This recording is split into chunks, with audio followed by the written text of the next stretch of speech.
Welcome back. My name is Shamika here with the NOSA Group, and we are glad to have you here back on our channel.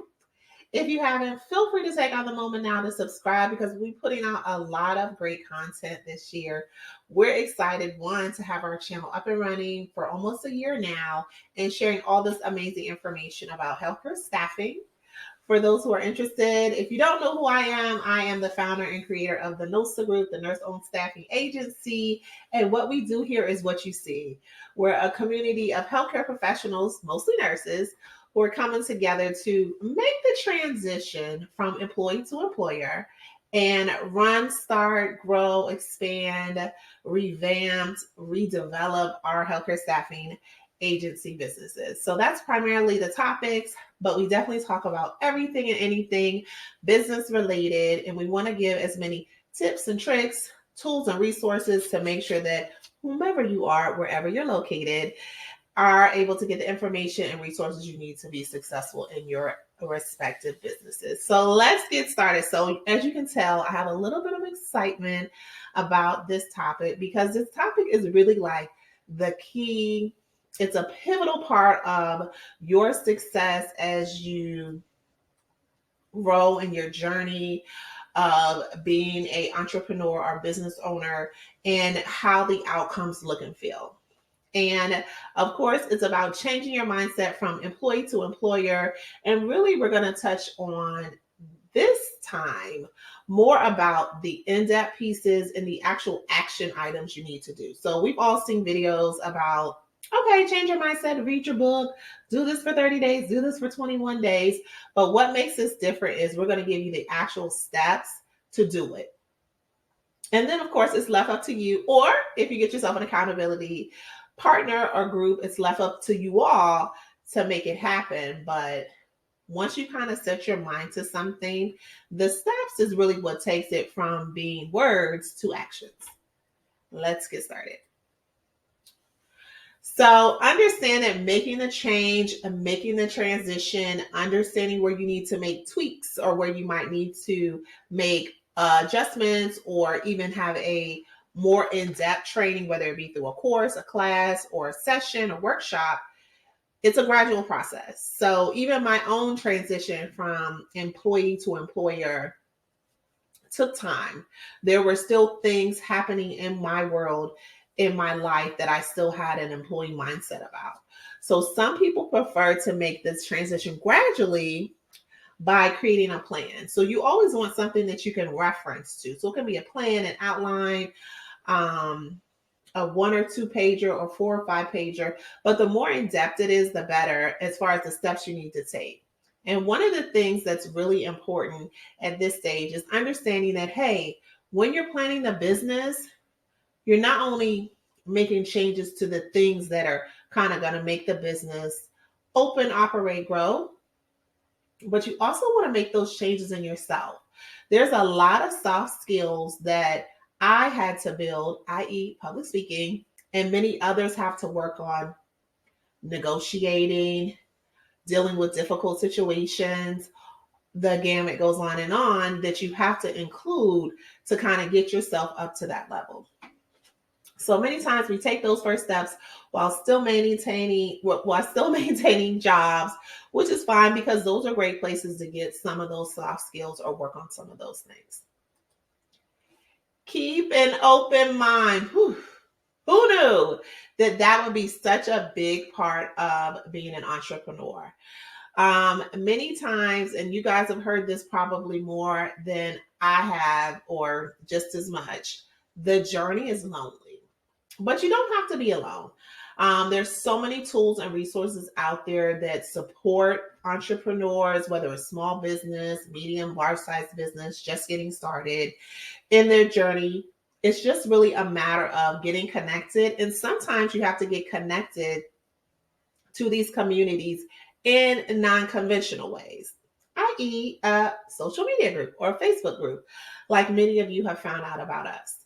So you have to be motivated and innovative in where you find out about new things. You want to make sure that you're always thinking outside of the box. The box is not your friend.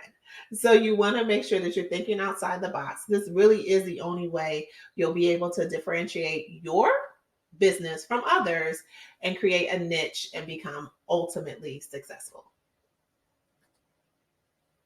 This next one, by far, hands down, is the area that I struggled the most in and had to really get support and resources and technology added to my business to make sure this was happening. So, for the most part, I, like many of you guys, think I'm a fairly organized person.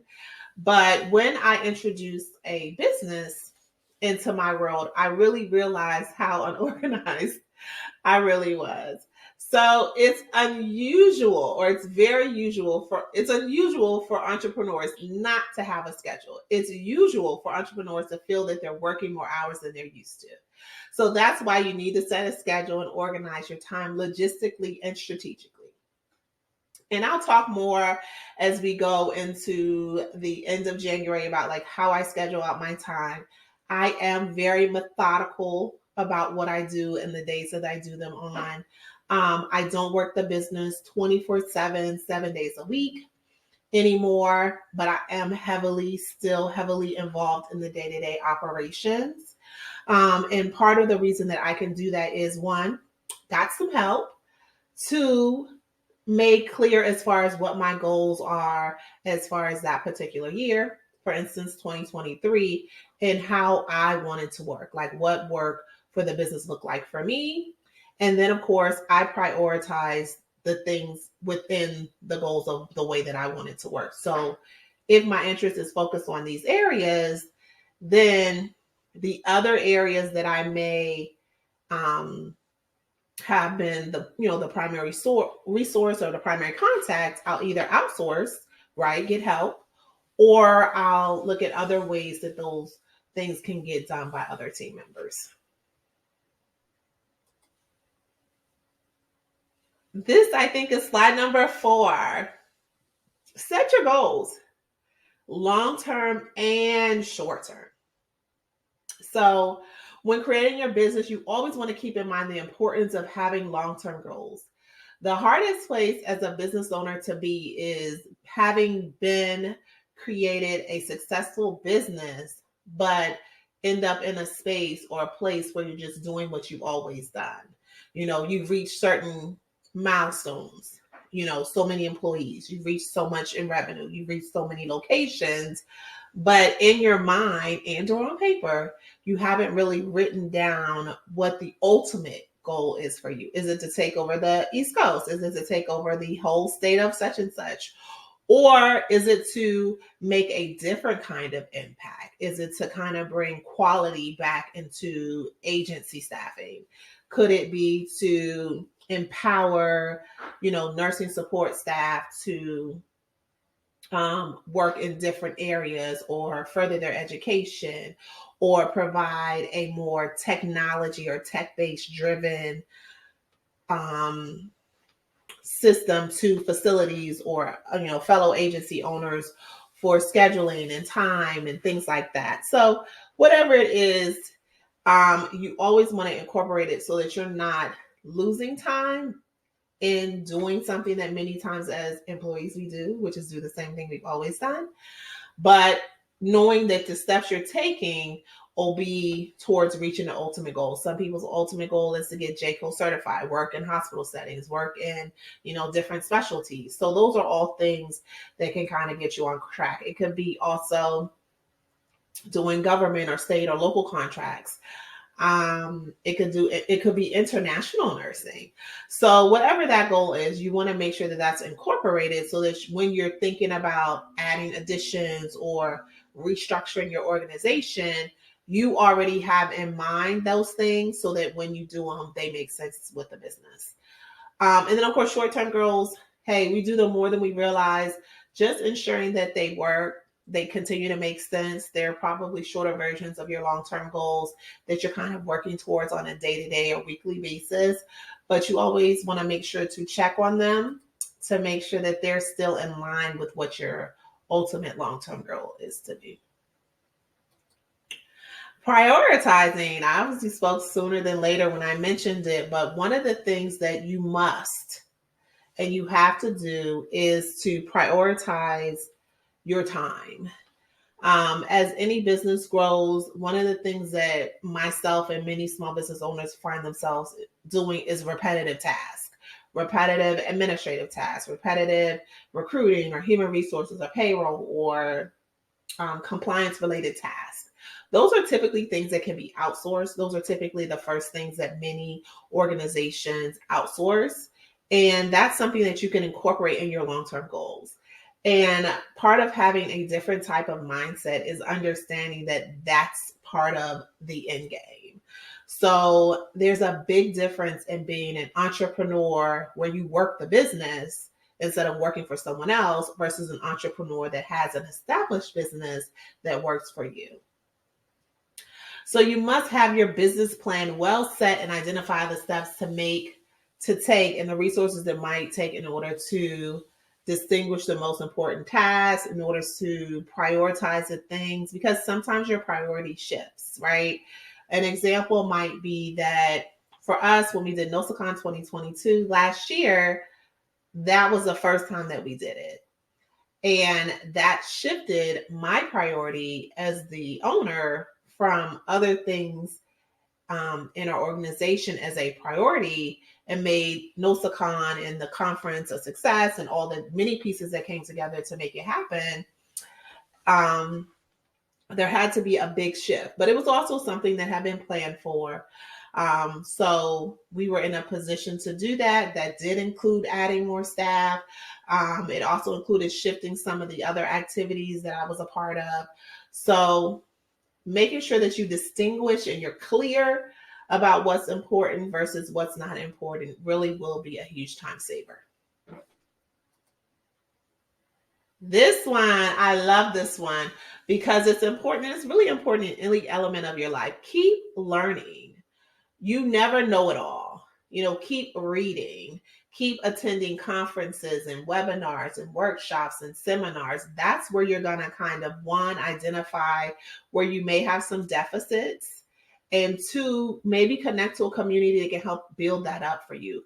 We don't come with all of the tools and resources when we start our business. Not everybody knows how to negotiate. Not everyone will know how to be comfortable speaking in public settings or speaking to strangers or marketing their business. It doesn't mean that it can't be done. It just really means that it's a skill set that you have to work on. One of the priorities for me this year, and it's funny because it's something that I used to do so many years ago consistently, is reading more books. I love to read a book. It's something I did for many years back in the day. And it's really something that I look forward to doing this year because books allow you to explore that other part of your mind, your brain, and really tap in, at least for me, the more creative side of myself. So making an effort to stay informed about changes in your industry. I cannot say this enough. Making that effort really matters because there are so many changes happening in healthcare staffing, like day to day, whether it's acquisitions, changes in staffing regulations, any legal types of changes.